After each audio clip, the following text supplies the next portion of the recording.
ito pala yung ilaw na ginawa ko mga TH. Yun, may baterya ako na may battery tayo dito na Motolite battery. Sa battery to sa tricab ng kapatid ko. Shout out sa may-ari ng battery na to, Adrian Rita. Shout out, salamat sa battery na provide. Tsaka nakagawa tayo ng pang cave na ilaw. Yan, yan mga TH, malakas to eh. Tsaka dito may lagay pa ng cellphone. Lagay natin yung cellphone dito ngayon. Ayun mga TH, para maklaro natin kung gaano kaliwanag yung ano natin dito. Malalaman natin ngayon. Okay?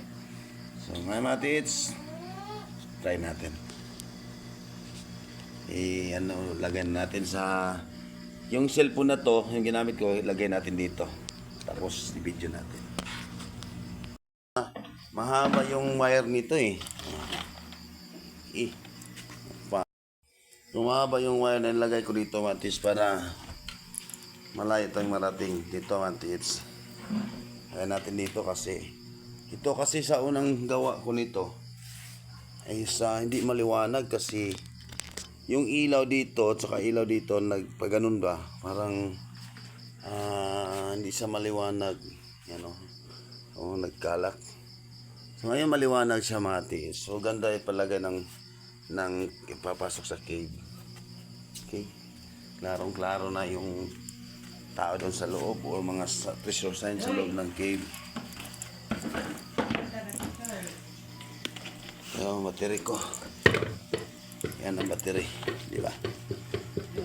Shout out sa kay Adrian Rita, yung nagpagamit ng battery niya.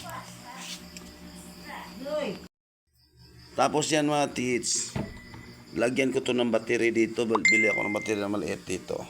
Diyan, lagyan ko ng kasi para wala nang wire na dalang-dala. So, lagyan ko ng battery diyan para mag-vlog ako. Dala-dala ko yung ilaw. Kahit madilim, may magamit tayo ng ilaw sa vlog natin mga tits. Okay, diyan ko lagay yung battery.